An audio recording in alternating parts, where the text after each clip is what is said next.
Have you ever left a conversation feeling foggy? Not angry, not even sad, just mentally softer, like your certainty got quietly stolen. Here's the contrarian truth. Manipulators rarely win by overpowering you. They win by making you doubt your own perception, because the moment you distrust your mind, you start outsourcing it to them.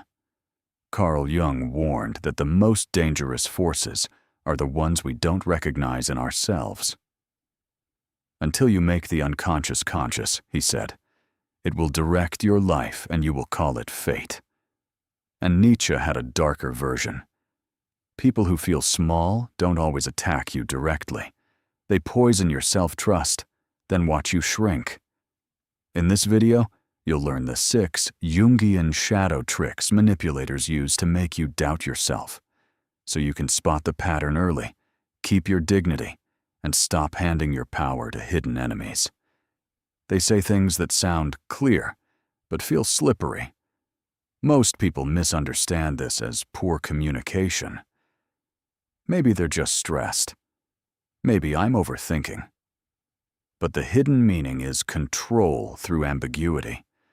Your mind keeps replaying the conversation, hunting for certainty, and in that loop, you become suggestible. The motivation is simple. If they can keep you unsure, they stay unaccountable. You see it in friendships when they hint you're too sensitive, but won't name what you did. In relationships when they say, you know what you did, then refuse details.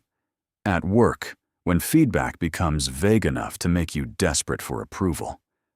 Jung would call it a shadow game. They hide their aggression behind fog.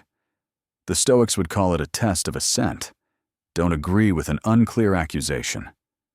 Memorable insight. If they won't be specific, they don't want resolution. They want leverage.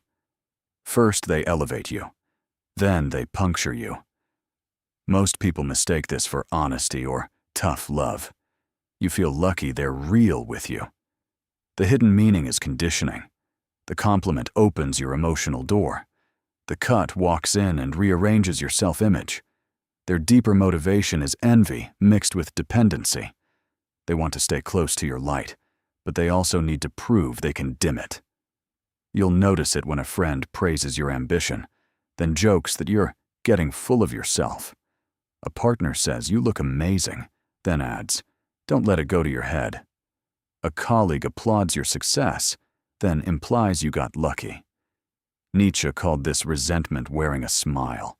Jung would call it shadow projection. Their insecurity can't be owned, so it gets delivered into you. Memorable insight. Praise that makes you smaller is not praise. It's a trap with velvet on it. They don't argue facts.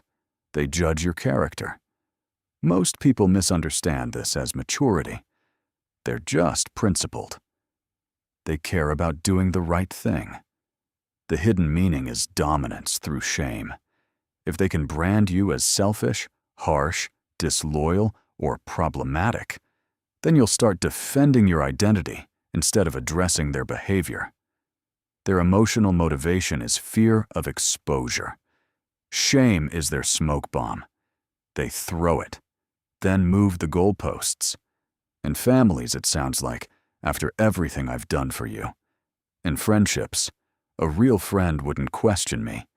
In relationships, if you loved me, you wouldn't need boundaries. At work, be a team player, right after they exploit you. Marcus Aurelius would remind you, other people's judgments are not your soul. Jung would add, moralizing often hides the shadow, an impulse they refuse to admit. Memorable insight. When someone turns every disagreement into your flaw, they're not seeking truth, they're seeking submission. They pull in other people, quietly or loudly, so you feel outnumbered. Most people misunderstand this as getting advice or keeping everyone informed. The hidden meaning is triangulation. They create a social courtroom where you're always the defendant and they're always the narrator of the story. Their deeper motivation is status protection. Alone with you, they risk accountability. With an audience, they control perception. You see it when a friend says, "Everyone thinks you've changed." A partner says, "My friends agree you're the problem." A coworker casually mentions, "People are noticing," without naming who. The point isn't the group, it's the pressure. Jung would say they're outsourcing their shadow to the crowd. Nietzsche would say it's will to power through reputation. Memorable insight.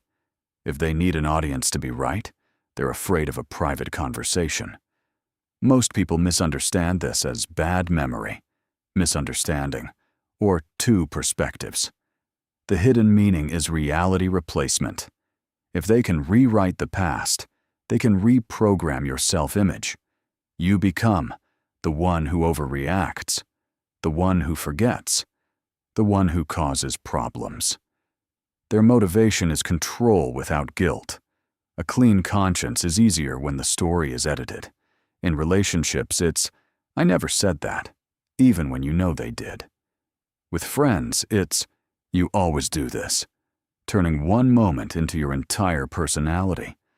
At work, it's shifting expectations after the fact, so you always fall short. The Stoics trained for this. Separate what happened from the story about what happened. Jung would call it possession by the shadow, an unconscious need to dominate reality. Memorable insight. When someone keeps rewriting the past, they're trying to own your future. Most people misunderstand this as generosity. They care. They're loyal. They're always there. The hidden meaning is hidden ownership. Their help is a chain with a ribbon on it. The emotional motivation is insecurity disguised as protection. If they can make you dependent, they never have to face the possibility that you'd choose freedom over them. You see it when a friend introduces you to people, then polices how you act. A partner supports your goals, then guilt trips you for having independence. A boss mentors you, then expects silence when they disrespect you. Schopenhauer understood this coldly. Many favors are investments, not kindness. Jung would say the rescuer often has a shadow need to feel superior. Memorable insight. Real help makes you stronger. Manipulative help makes you smaller. The psychology behind this manipulators aren't always masterminds. Many are just wounded people with strategies. At the core is the ego's terror of being powerless. When someone feels inferior, jealous, or unseen, they don't always improve themselves. They try to reduce you. That's why Nietzsche obsessed over resentment. It's the emotion of people who can't climb, so they pull. Jung's shadow explains the rest. The traits they deny in themselves, envy, greed, cruelty, neediness, get projected outward. You become the container for what they refuse to face. And once you accept that projection, you start managing their emotions like it's your job. This is why you feel foggy. Your mind is doing double work, living your life and carrying their hidden self. How to respond, return, slow down, and stay calm. Urgency is the manipulator's favorite drug.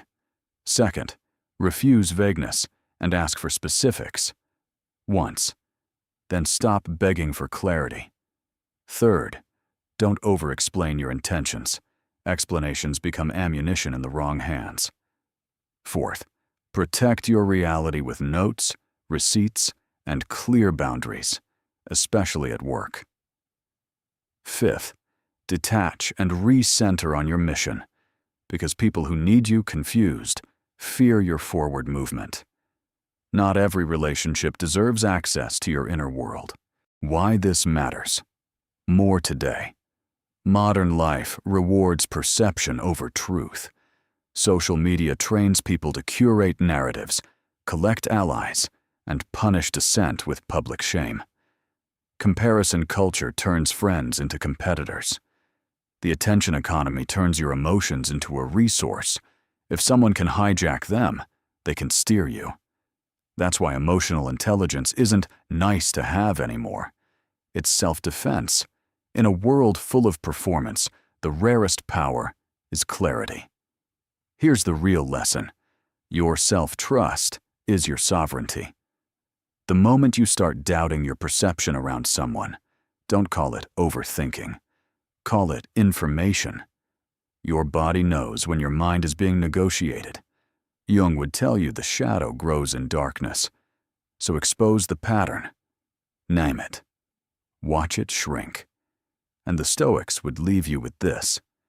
They can provoke you, confuse you, even gossip about you. But they cannot own your judgment unless you hand it over. Walk like someone who is no longer available for mind games. Because as Nietzsche might whisper in the dark, the strongest person in the room isn't the loudest. It's the one who cannot be moved.